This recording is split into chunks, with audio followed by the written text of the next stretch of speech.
বাংলাদেশ সীমান্তে একের পর এক হত্যা, কৃষকদের ফসল চুরি, উগ্রতা, এমনকি এদেশের ভূমি দখলের চেষ্টার অভিযোগ বিএসএফের বিরুদ্ধে নতুন কিছু নয়।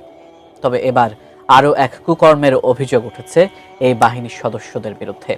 তাও আবার যেন তেন নয়, বাংলাদেশের ভূখণ্ডে ঢুকে ছাগল চুরির অভিযোগ উঠেছে বিএসএফের 2 জওয়ানের বিরুদ্ধে, যার একটি ভিডিও এরই মধ্যে সামাজিক যোগাযোগ মাধ্যমে ভাইরাল হয়েছে।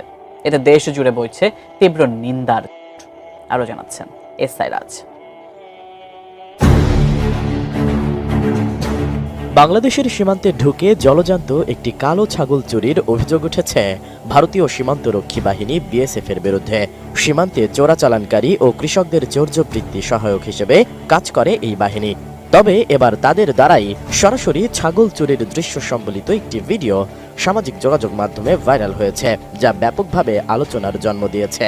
ভিডিওটি ছড়িয়ে পড়ার পর দেশজুড়ে ক্ষোভের সৃষ্টি হয়েছে। ভাইরাল ভিডিওতে দেখা যায় হেলমেট পরিহিত অবস্থায় সীমান্তের গেট পেরিয়ে লাঠি হাতে একটি কালো ছাগলকে ধাওয়া করছেন 2 বিএসএফ জওয়ান। ছাগলটিকে ধরার অনেক চেষ্টা করছেন তারা, ছাগলটিও পালাতে চেষ্টা করছে। তবে বিএসএফ এর জওয়ানরা তাকে এক পর্যায়ে লাঠির মাধ্যমে থামিয়ে দেয় এবং শেষমেশ ছাগলটি ধরার পর তারা সীমানার ওপারে চলে যায়। ভিডিওটি দেখে খুব সহজেই বোঝা যাচ্ছে অনেক দূর থেকেই এই দৃশ্য ধারণ করা হয়েছে, কিন্তু দেশের কোন এলাকায় ঘটেছে এই ঘটনা তা এখনো জানা যায়নি। ভিডিও ধারণকারী ব্যক্তিকে বলতে শোনা যায়, আমাদের ছাগলটা এভাবে নিয়ে যাচ্ছে। ভিডিওটি মুহূর্তের মধ্যেই সামাজিক যোগাযোগ মাধ্যমে ভাইরাল হয় এবং নেটিজেনরাও ছড়িয়ে পড়া ওই ভিডিওর কমেন্টে ব্যাপক প্রতিক্রিয়া দেখান।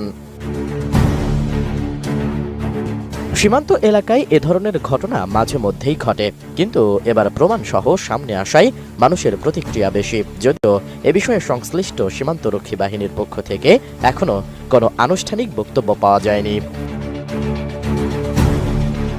এদিকে সীমান্তে সাধারণত পশুপালন এবং সীমানা পারাপারের বিষয়ে নিয়মকানুন কঠোর। এমনকি সাধারণ ছাগলও দেশের সীমান্ত অতিক্রম করলে তা নিয়ে আইনগত ব্যবস্থা নেওয়া হয়। অনেকে এই ভিডিও দেখে প্রশ্ন তুলেছেন, বিএসএফ এর এমন আচরণ কতটুকু গ্রহণযোগ্য এবং আন্তর্জাতিক প্রোটোকলের সঙ্গে কতটা সামঞ্জস্যপূর্ণ তা নিয়ে। এসআই রাজ, ডেস্ক রিপোর্ট, এটিএন নিউজ।